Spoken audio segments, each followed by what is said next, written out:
to the three things that I talked about at the beginning. The importance of the us in all this, that we've all got something to offer, we've all got something to contribute. Having centres, advice centres in community centres, rather than people who need the help have to find where to go, make an appointment, etc.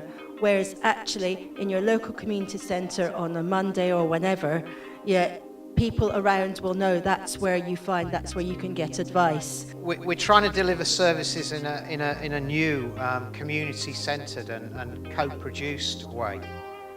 We're trying to make sure that we provide advice in and with communities rather than for communities.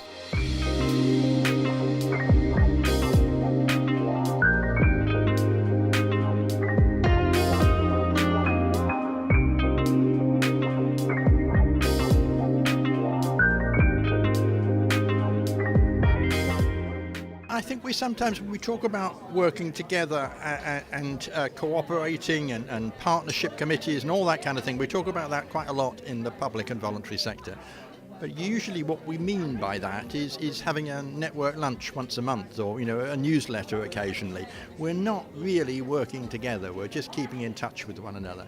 And I think thinking much more fundamentally about how we coordinate our services, how we ensure that a service user who is perhaps using several different organisations at the same time really feels that they are part of a community of change, not having to find separate front doors each time, go through separate referral procedures, separate application procedures, and none of these organisations really talk to one another. I think thinking about how we very fundamentally change, not just working alongside one another and meeting up every now and then, but absolutely integrating our services in a much more meaningful kind of way. I think that's the challenge for us all. We set out as part of this project to really change the way we do things, to break the mould, to adopt a much more community-centred approach to delivering advice services, with the aim that in the longer term this will be the mainstream way in which we do things and the way that services are commissioned. I think in the first conference we had at the end of the first year of the project, we reflected on what we'd learned, and I think that was a year very much of learning. We provided advice to people who were in hardship, many people, hundreds of people, and we helped them directly. But what we hadn't done really yet is a great deal to change the actual way in which we delivered the advice and the way which we work with the community. What we've been able to do in the second year is build that advice first aid training programme, start to skill people up out in community agencies and networks to start delivering advice themselves.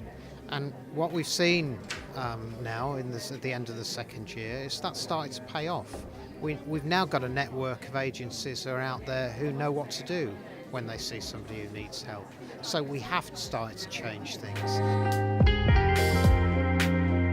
There's lots of things you get invited to as a councillor, but I earmarked this one straight away because I'd done stuff with the CAB already, Citizens Advice Bureau. I just think the advice that they give is amazing, so anything more of that would be good. I didn't realise that there'd be quite as many other advice organisations here, so that was a real surprise and really a pleasant surprise. But also, as I sort of said in the meetings, I feel that yes, we need to do stuff for the people that are suffering now. We need to do that. That has to happen. But we also we can't just go, okay, the more and more people are going to suffer and we'll just look after them. We need to work out why that's happening.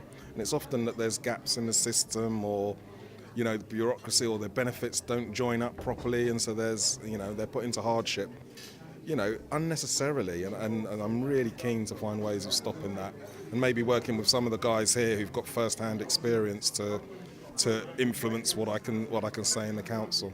I've been working at Citizens Advice Wandsworth for 5 years now, and for the last 2 years of that, this project has been a really core part of our work, and it's really transformed how we deliver services, how we reach out into the community, and I think it's probably one of the most exciting things we've done, and I want to take over from Phil for lots of different reasons, but certainly one of them is to develop and broaden the co-production approach and to through working with our local communities, really try to meet the massive demand that's out there for advice. We know that on our own we can't do it, but in partnership with those networks and communities, we can really make the difference. And we've already, 2 years in, we've really shown that. So it was great to see the discussion today, great to see the evidence of that today, and I'm really excited that with the team we've got, we can do even more. My experience with the benefits service was extremely unpleasant, harrowing and distressing. Rather than giving assistance, the advisors were there to ensure that the claimants did as they were told and knew their place. Around my working hours and childcare responsibilities, I was seeking employment and completing lengthy applications.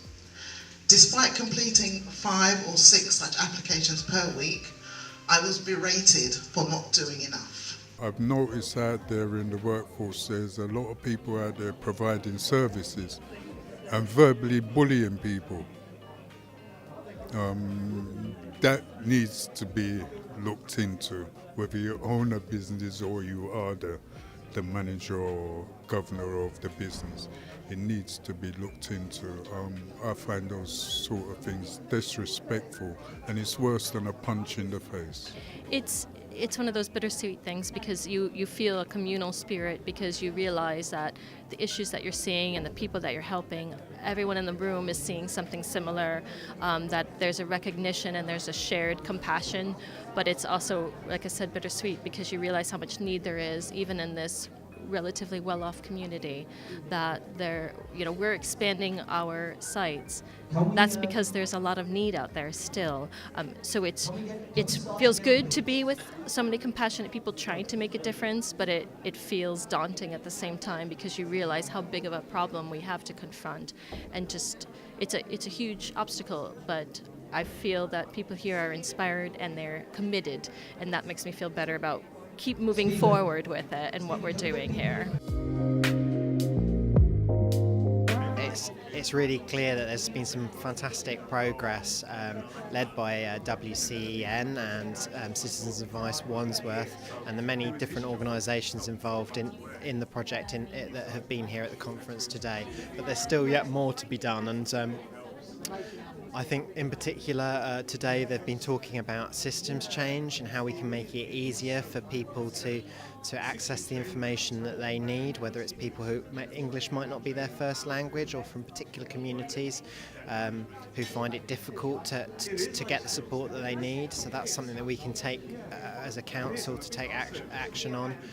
Also, there's something around ensuring that those who are most vulnerable in our society can get the help that they need as quick as possible, and as a council we need to be responsive to that. So it's fantastic that the housing department has had some of this advice first aid training as part of this project, but there's an action that I'll be taking back from today. It will be to speak to colleagues in customer services and other areas to see how that training could perhaps be brought in, rolled out, and how also we can support other organisations to get that training. We were here to talk about system-wide change, and it occurred to me during that discussion that really what we were talking about is community-wide change. And actually it's not about systems and organisations, it's about us as people within those systems and organisations, and how we change ourselves and learn, because it is our relationships with one another and our relationships with our service users are really what makes up the system, and they are what our service users experience at the end of the day. So it is us that we have to think about, and it is community-wide change that we have to work towards.